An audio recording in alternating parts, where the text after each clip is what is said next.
One of today's hottest trends in bicycles in general is chain waxing. So I'm here today to talk a little bit about how we wax the chains here in the shop, how you can do it at home. Why would you want to wax your chain? Well, the biggest reason is the cleanliness of it. It just doesn't stick to dirt. You can see here's the bike I rode into work this morning. I haven't washed it. Clean fingers.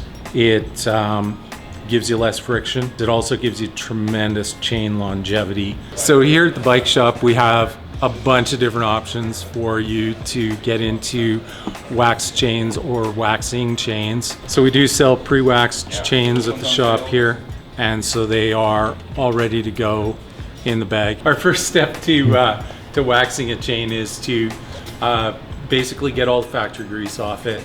In order to get the factory grease off, in the shop here, I use a commercial water-based degreaser and my ultrasonic cleaner. At home, that may not be practical for most people, so Silca's come out with this chain stripper and wax prep, which I really like because it doesn't require any extra special equipment. You're basically spraying it onto your chain.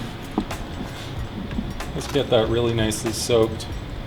You can see that the chain's already starting to lose a bunch of its oil. Let it sit in there for a few minutes, and then after that we'll rinse it off with water, and that should get, I like to repeat that process once just to make sure I get every last trace of that grease off. I'm just going to take advantage of the fact that I've got water in my ultrasonic cleaner here, and I'm going to use that as my rinse water. Like I said, just to do a thorough job, I'm going to re-soak it with the stripper.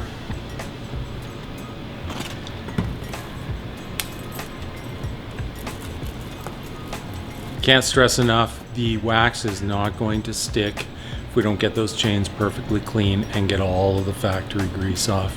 And you really want that wax to stick in there. The wax is not apparently what's causing the lubrication. There are lubricating additives in the wax. That's the reason we use the Silca wax here, because they've got a lubricating additive that's, I think it's tungsten disulfide, which I don't really care what it is, other than I read the WHMIS sheet on it and it's not a known carcinogen, which most of the other additives are. You can already see that the appearance of that chain has changed, and it no longer feels oily. It feels like bare metal, actually, because it's the easiest way to dry the chain. I'm going to use my jar of chain rinsing alcohol and just dump my clean rinsed chain in there. And that alcohol is going to help me displace all the water that's in the chain.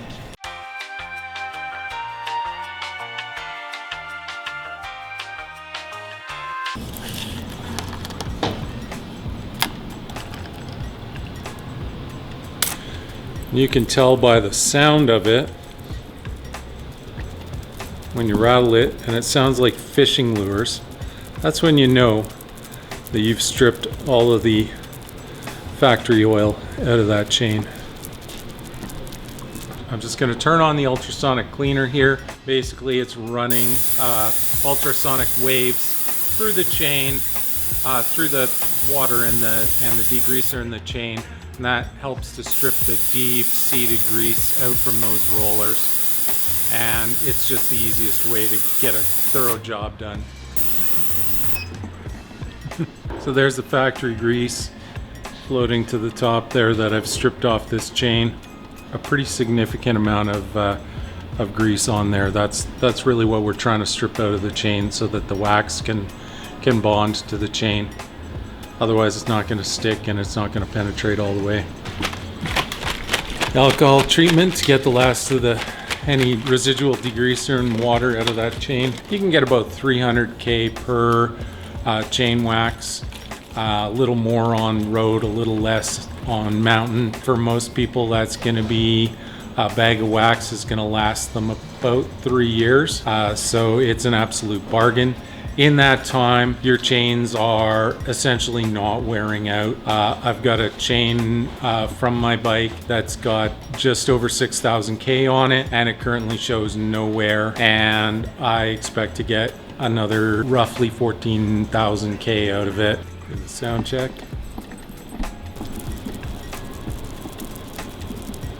Sounds good. This is a plain Jane crock pot that I picked up at Canadian Tire, and it's small enough that I can get a good depth of wax without having to use 2 bags of wax in it. I'll leave the top off of it so that my wax doesn't overheat, and that wax can sit in there indefinitely on that low temperature. The bag that the wax comes in will act as a sous vide bag or a boil in a bag kind of bag to allow you to melt the wax in a pot of boiling water if that's your inclination. But for me in the shop here, I do enough chains, and even in my regular life at home, I do enough chains that it's worth having that crock pot. To melt the wax properly takes about 2 hours, and then 10 or 15 minutes of heating of each chain will do it. If I put the chain in before I start melting the wax, as soon as the wax is fully melted, I can take the chains out because I know the chains have reached the operating temperature, and I can be confident that the wax has penetrated the whole way. A lot of people will just dunk their chain in there. If you dunk a cold chain in there, the wax is going to harden on the outside of the chain, not penetrate to the inside. We really want it to penetrate to the inside, the parts of the chain you can't see, the insides of the rollers and between the plates, because that's where we're lubricating. Swish them around a bit. That makes sure I get all of any air out of those chains and get that wax to penetrate that much better. And then when I'm done, the whole waxing process, I lift them up. There's a lot of voodoo on the internet around letting the wax skin over so you get extra wax on the outside. It's important to note that you don't care about wax on the outside of your chain. In fact, you don't really want it. And so your best bet is to just lift it up. I let it drip back into my pot so that I can use it again. And after it stops dripping excessively, I just throw a piece of paper under there, and I hang them up for 10 minutes or so.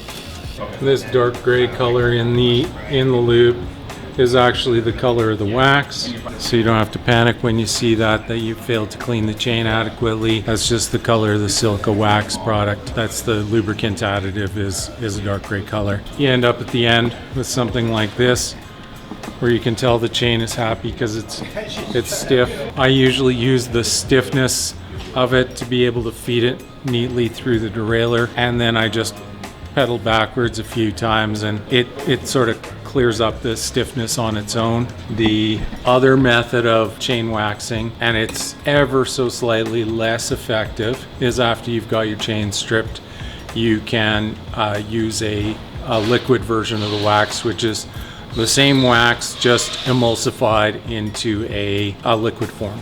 So I'm going to apply the drip version of the Silca wax. It works nearly as well as the hot wax, either as a top-up between hot waxings or as a direct substitute for hot waxing if you're not willing to go the crock pot route. Officially you want 1 drop per link, but for me I usually just run a bead along the inside of the chain. The important part in all this is you really want to get it to the inside of the chain. Does no good on the outside of the chain. You're not lubricating the outside of the chain. You're trying to lube between the plates and inside the rollers, because that's where the friction happens. That's what you care about.